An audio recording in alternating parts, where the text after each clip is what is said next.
It's a dream. In one garage you keep a 240-mile-an-hour legend, the McLaren F1. In the other, you've got Ferrari's finest achievement, the Enzo, a combined value approaching £2 million. Both of these cars are awesome on the track, but we wanted to know what's it like owning and driving them in real life on real roads. And now, for the first time, thanks to a generous fifth gear viewer, we can tell you.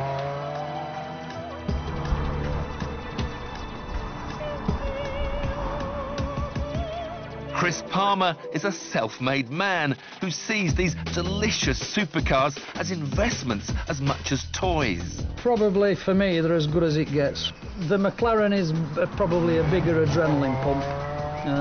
The Enzo, if anything, is a little bit easier to drive.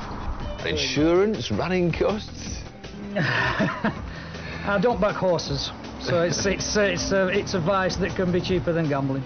With the cars back to back, we'll be able to tell you which gives the biggest thrill, which is the most expensive to run, and which drives the best.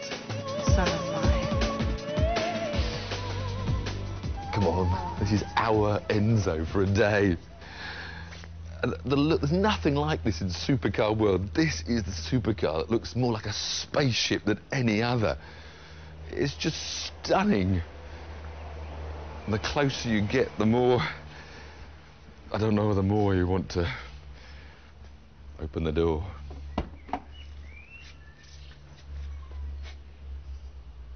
And it just invites you, it beckons you to come. But the contrast is immediate from the stunning exterior to the almost basic functional interior. I mean, look at this hinge, a big alloy chunk of metal that's the door hinge, and I've got windy down windows. No carpets. Spend all that money, no carpets, but you don't care because you see things like race and mode set. Then you see start. Then you see a key.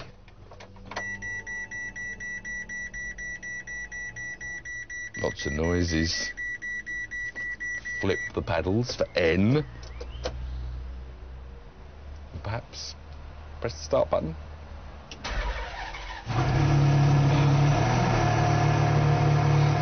My heartbeat's just got up about 50 beats. And that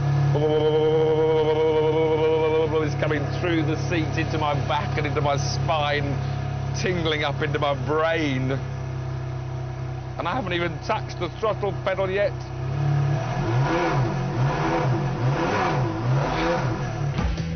It's a car that gives you goosebumps, but the experience is slightly dampened because you know one day, just like the F40 and F50 before it, the Enzo will be replaced, whereas the F1 will exist forever as the McLaren flagship.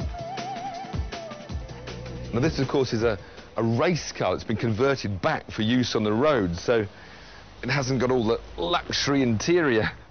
I've just got to remember how to get into a McLaren F1.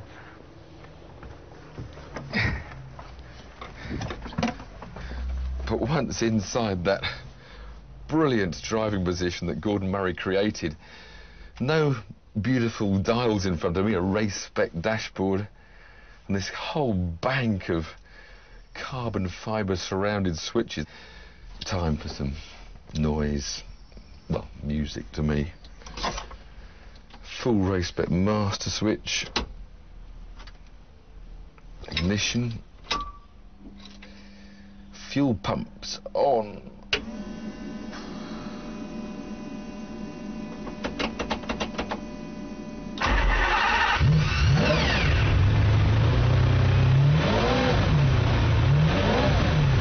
Now, stripped out for race spec, this car has lost like 300 kilos of weight, so it's lost all the sound deadening. So this is not going to be a quiet trickle when you drive the car. In fact, I noticed these headsets, because the only way you can talk to a passenger if you had one is with these. hopefully I'll be able to drive without them. Because to listen to that V12 in the back is very special. Ferrari recommend the Enzo is serviced every 3,000 miles or 6 months, with the bill coming to between £2,000 and £3,000. A new set of tyres is about £1,000. A 6,000 mile service on a McLaren can cost, and are you sitting down, £30,000.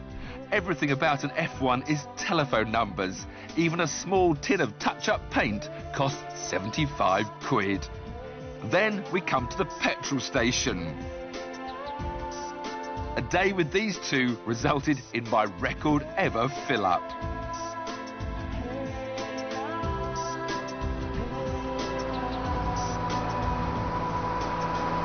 Now, whereas the Enzo does about 15 miles to the gallon, with the McLaren, you're going to be stopping at these fuel stations a bit more often. Because this car, in this specification, does about 6 miles to the gallon.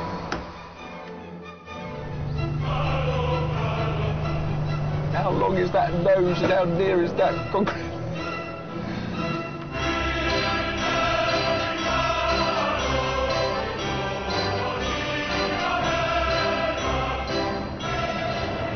The funny thing is I've now done some proper mileage in an Enzo, and it's nothing like what I thought it was. It's not an animal at all. It's calm, it's relaxed, it doesn't spur you on.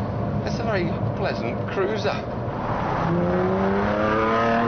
And I think the reason why you feel so relaxed is the fact that you know there's so much extra performance available. You're never going to get anywhere near its limits on the public roads if you don't bother to try.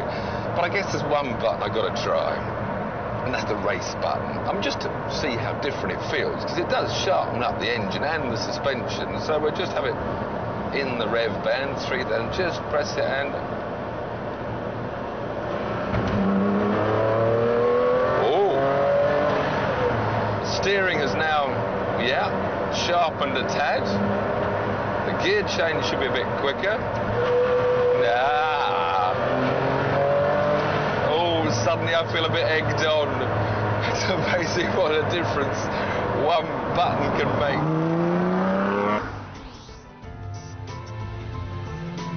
Oh my God, it's got no lock. It's got the racing rack, which is faster, and it's got no lock. Oh dear.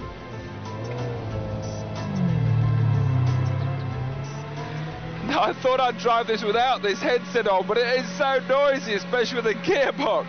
In fact, if I didn't have this on, you wouldn't hear me speak. But I have to say, I feel a bit like a fighter pilot taking his F-16 down to the shops. This whole car just is saying, let's go, let's go. White circle with black final lines across it, which means we can now go 3, 2... It's like I've got a huge widescreen television in front of me on a PlayStation game. Whoa. Oh, it's going to get me into trouble. This car is going to get me into trouble. I think these headsets on, it makes me feel more like I'm in a racing car. I've got my crash helmet on, I'm in racing mode. I probably need to take them off in order to calm myself down, to listen to all the... to listen to all the noises of the car.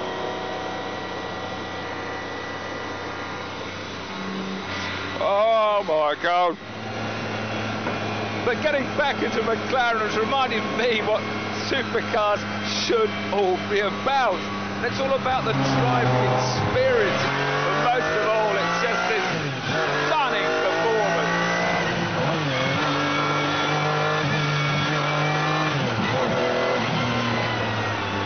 Because I'm sitting in the most exciting, I say this in the most exciting road car ever built. You're still the baby.